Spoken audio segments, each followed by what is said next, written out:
પણ વહેલી તકે આની અટક કરી અને પૂરું કરો એવી અમારી હાથ જોડીને વિનંતી છે। સલામ દોસ્તો, નમસ્કાર। આજે મારો એક સવાલ છે અને આ સવાલ ગુજરાત સરકારને છે। સવાલ છે કે શું મુસ્લિમ સમાજ ગુજરાતમાં સેકન્ડ ક્લાસ સિટીઝન છે? એમની કોઈ ગણના નથી, એમનો કોઈ અસ્તિત્વ નથી।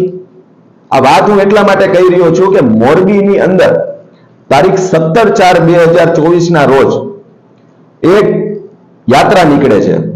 જ્યારે આ યાત્રા મુસ્લિમ વિસ્તારની અંદરથી પસાર થઈ રહી છે ત્યારે દરગાહ ચોક ખાતે ગેબન શાહ પીરની દરગાહની સામે સંપૂર્ણ મુસ્લિમ વિસ્તારની અંદર મુસ્લિમ સમાજની લાગણી દુભાઈ, હિન્દુ અને મુસ્લિમ બંને વચ્ચે એકતા ભાઈચારામાં પલીતો ચપાઈ અને બે કોમ વચ્ચે વૈમનસ્ય ઊભું થાય આવી હરકત જાહેર માર્ગમાં કરવામાં આવી।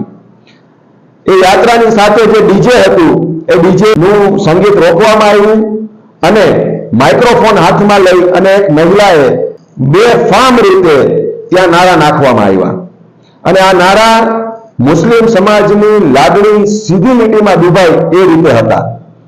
ત્યાં બંદોબસ્તમાં હાજર રહેલા સ્થાનિક પોલીસ ઇન્સ્પેક્ટર દ્વારા એ મહિલાને રોકવામાં આવે છે, એની પાસેથી માઇક લઈ લેવામાં આવે છે અને યાત્રા આગળ પસાર થાય છે। ત્યારબાદ આ મામલાની અંદર એફઆઈઆર દાખલ થાય છે અને એફઆઈઆર દાખલ થયા પછી આજે 12-13 દિવસ જેવો સમય વીતવા છતાં પણ એ મહિલાની અટક થતી નથી। એમને આગોતરા જામીન માટેની પ્રોસેસ કરે છે, નામદાર કોર્ટ એમના આગોતરા જામીન રદ કરે છે અને હજી સુધી એ મહિલાની ધરપકડ થઈ નથી। તો શું મુસ્લિમ સમાજને હર કોઈ મામલાની અંદર આરોપીઓની ધરપકડ માટે, એફઆઈઆર માટે નામદાર હાઈકોર્ટ સમક્ષ જ જવાનું? નડિયાદની અંદર સેમ ટુ સેમ મામલો બન્યો હતો જેમાં નામદાર હાઈકોર્ટની ટકોર બાદ એફઆઈઆર દાખલ કરવામાં આવી।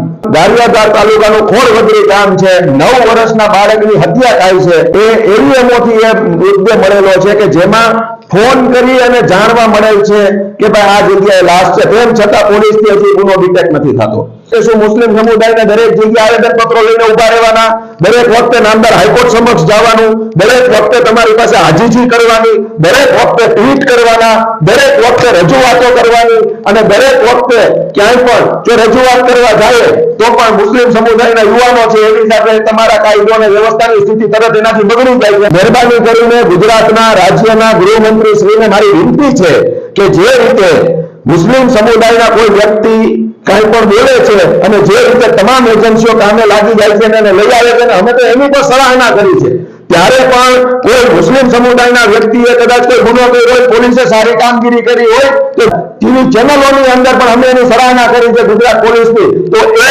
બહાદુર ગુજરાત પોલીસને આજે મારી નમ્ર વિનંતી છે કે આ મોરબીની અંદર આ બેન જે બફાટ કરી ગયા છે, આ બેફામ બોલી ગયા છે અને મુસ્લિમ સમાજ તમારી રાહ જોઈને બેઠો છે કે તમે જો એની ધરપકડ કરો તો અમને કાયદો અને વ્યવસ્થા જેવી અસ્તિત્વ ગુજરાતની અંદર છે એવી અમને જે સંતોષ થાય એવી આપની સમક્ષ ગુજરાત પોલીસ સમક્ષ વિનંતી છે। તુરંત ધરપકડ આ મામલાની અંદર આરોપીની થાય એવી અમારી વિનંતી છે।